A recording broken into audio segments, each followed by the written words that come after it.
I was saying that was the next question. It was the next question. Yeah, about Next question?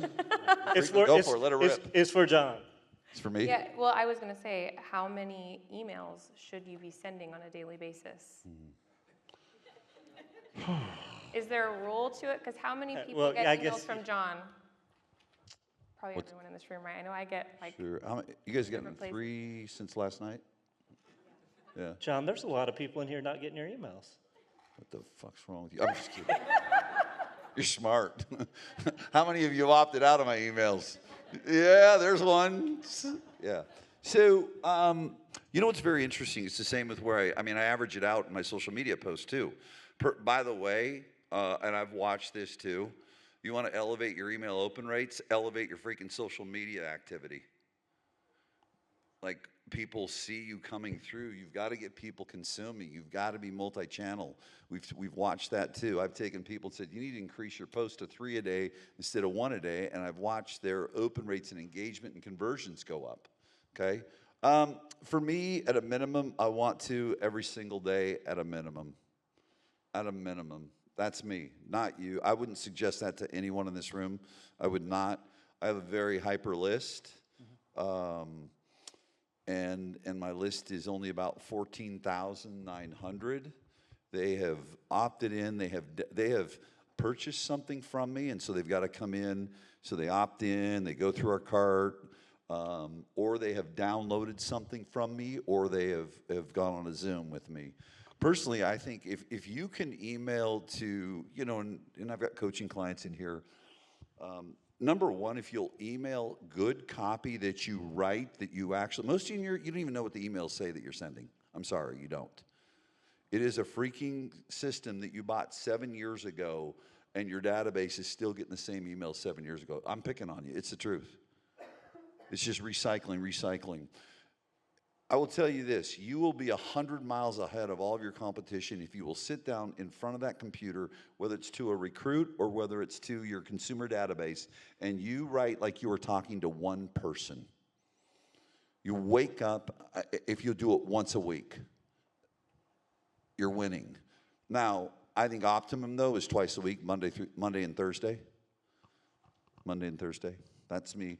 I've found over time, and then the nice thing is I get a test with many of you and my clients, because I'll get the reporting back, just like I got that reporting back today from my clients, that Monday, 6 a.m., Thursday, 6 a.m., those are my 2 times. And it's the weirdest thing. I don't know, is it natural? And listen, I know there's morning people and night people and all that stuff, which is really weird, because I don't know, how many of you in your birth certificate does it say I'm a morning person or I'm not a morning person? Do you guys, some of you guys, did they? Oh, okay, just checking. Anyways, here's my point. Society's got this weird thing that if, like morning, wow, you're up early, right? You're up early. People think I'm up freaking early all the time, and like I don't sleep because the emails come at 6 a.m. I mean, there's a lot of things that go into marketing, you guys.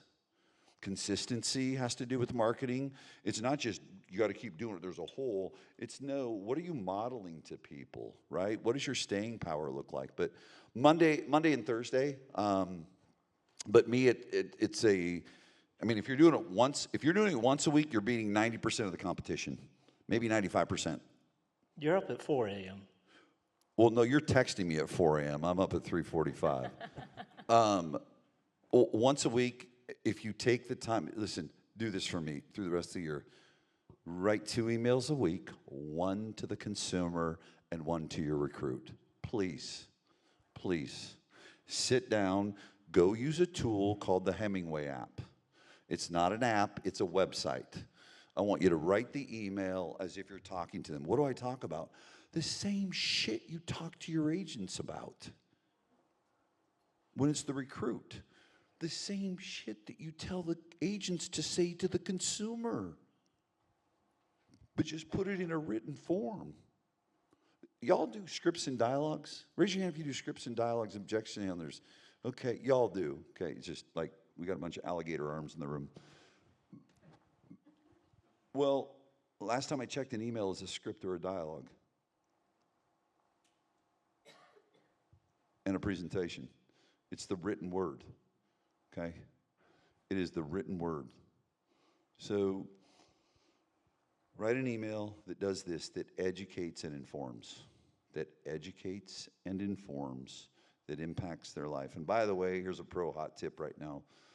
Anyone know what the #1 reply email is right now to consumer databases? Anyone? An inspirational quote. Send one inspirational quote. I'll tell you what my killers are for my clients right now. #1, a market snapshot. Just over and over and over again. You know, how many of you have heard me say the name Eva Lynn over and over? Eva's been with me for 4.5 years.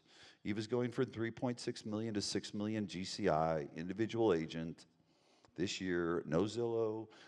He turned PPC on for her, and 2 weeks later, she told him, "No, please don't. I have too much business." I mean, I can't make this shit up. She's going from 3.6 million to 6 million. You know what she does? She does a market snapshot video. She does a community events video. What are the top 3 community events? She does an inspirational quote, and she does a local business highlight. And she's been doing it, you know, just boring 4.5, 5 years. And the Pasadena market's down 30% year over year. And she's actually, I don't like hearing this, and she even says it to me, she's not even calling people anymore. It's a terrible thing. Because she gives them so much value. So there's your content.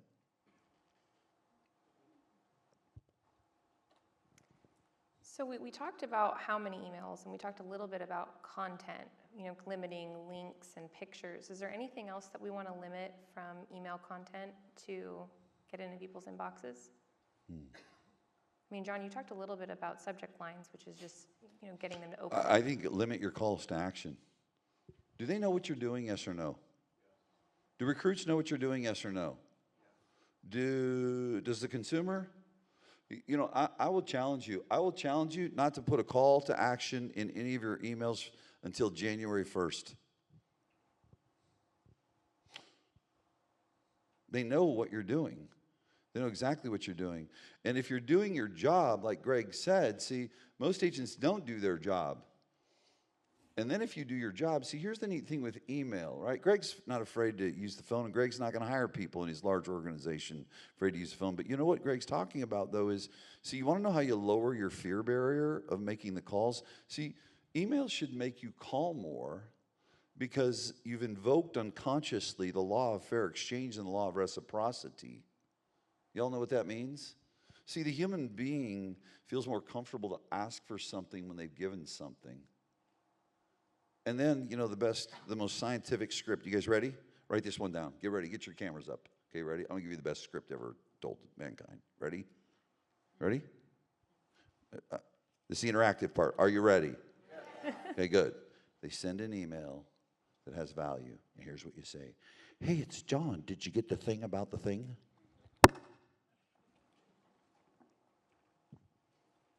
And talk about the thing. Like you're just making it so complicated. Like that was the one thing many years ago when I was working with other leaders as an employee at 100 branch managers that were afraid to make recruiting calls. And so what I did with them is I made sure they sent something that coached them up that would help the agent with their business. Okay, a free tip. And then you call them up and say, "Did you get the thing about the thing? How'd you like the thing? What are you doing with that thing?" I mean, you know, like they were talking earlier, I think Lauren and Jamie were talking about this. They didn't say these words, but they demonstrated. Base your next question on their response. Base your next question on their response. Have a conversation with them. So it's just, I mean, it's simple stuff. But what will happen, though, too, is when you Nick McLean wrote 240 emails one year. Nick McLean has a 20+% market share. And I see his P&L, 7-figure net income year after year. Nick McLean sat down one year and he wrote 240 emails. So I don't know, you do the math. Is that that's more than every other day, okay? It's almost every damn day. Guess what happened in 3 weeks? Nick, I can't believe people are picking up the phone. Nick, they're talking about your emails on the phone.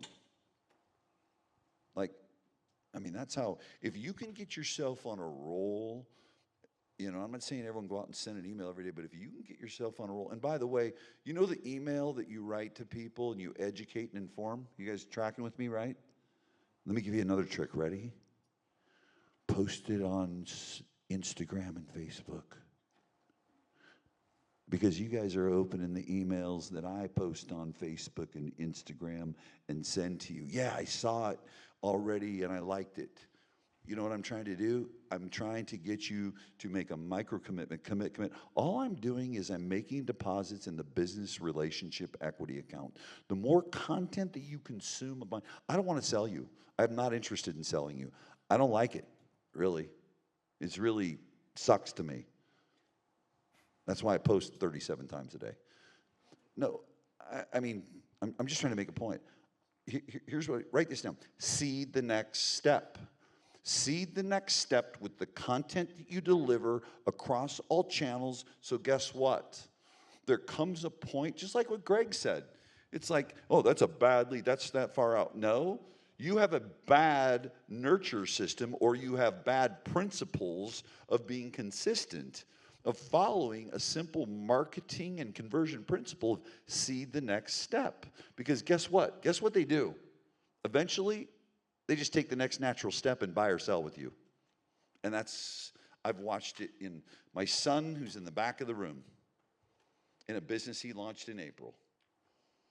I've done it in my business. I've taken it outside into other businesses. It's the same principle. So, Awesome. I'm going to pivot a little bit. What systems or platforms is everyone recommending for sending real estate newsletters and automated emails? I like SendGrid. Like that's what we use, SendGrid. I've used MailChimp until about a month ago. I canceled it. So I've had MailChimp for 15 years, something like that. But MailChimp and SendGrid, the reason we're doing a lot more things with SendGrid on dynamic emails with Easy Home Search. But if you're looking for something that's simple to use, I mean, MailChimp's a good one. Yeah. John, what are you using? MailChimp. Okay. So when it comes to email systems, we currently have on the market probably 100 of different systems that we can use to send email newsletters. It can be Constant Contact, MailChimp, SendGrid, Flowdesk, ActiveCampaign, ActivePipe, and there are many more systems. And it doesn't really matter what system you use, but what is most important is how healthy their sending email infrastructure is. So, and basically, how many of you are familiar with sending email infrastructure, IP addresses, and stuff like that? Anyone? All right, so I have another. Should we do a seminar with him one day? I have another. We do have a Q&A after the main session today if you have questions. Perfect. I'll be left alone. They're going to the smart guy.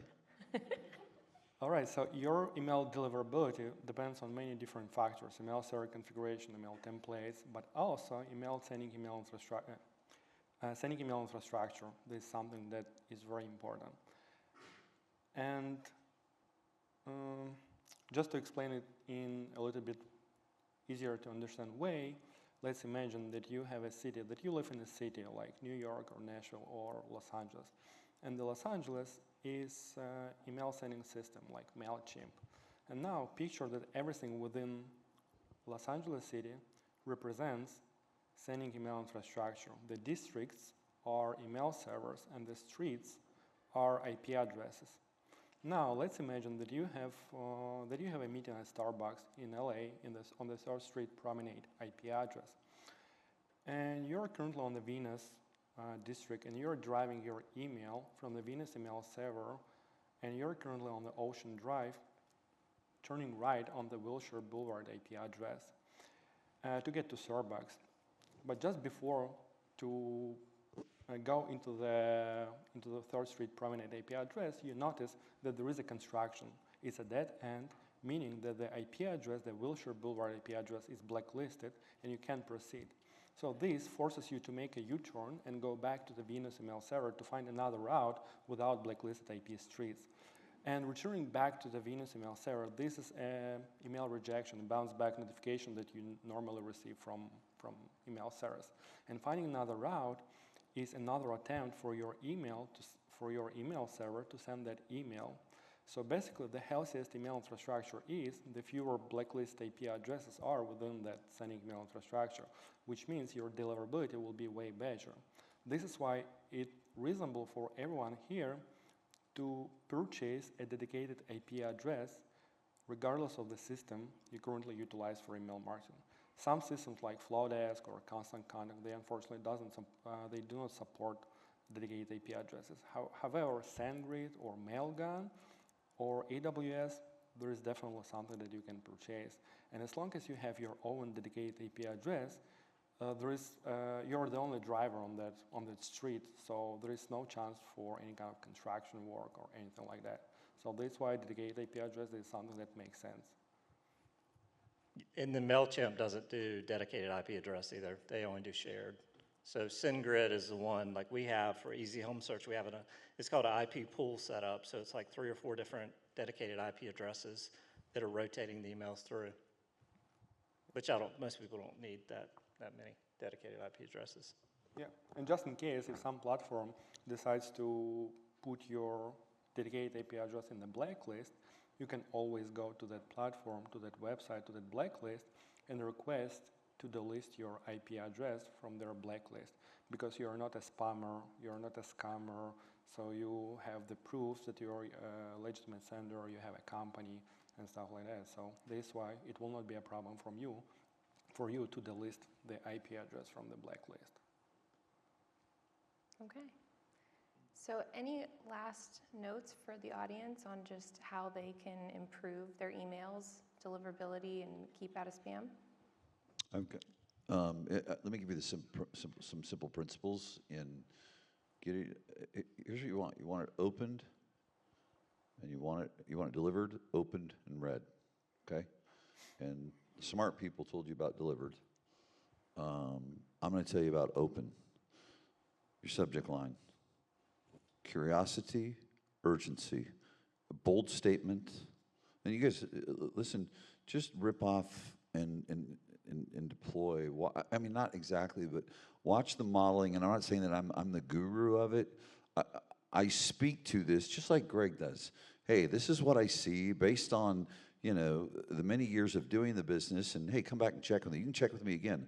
I'm in the middle right now of an opt-in contest worldwide with Dean Graziosi, spending no money. I'm 3rd in the world right now. Number 3 in the world in an entirely different industry, not the real estate industry. And these people, and I'm going against people with lists of 150,000 and 300 and 400, 500,000 people, okay? And so I give you that back, not the I'm wonderful, but here are the principles that I follow, though. Okay, I've got to get it open. Hook, either a question that is answered in the copy that is relevant right now, or a bold statement, okay, that is talked about in the copy. If you watch closely, though, my highest performing subject line is an incomplete sentence.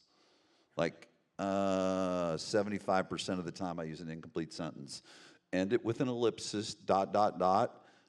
Here's step 2 to get it read. Remember this, you want people to read downhill. You want to pull them downhill, okay? So lose the greeting. Lose the greeting. You're wasting real estate. So it's one of 2 things on that first sentence. That first sentence or that first line in your email is it starts with the ellipsis for the incomplete sentence, okay? And has a lowercase.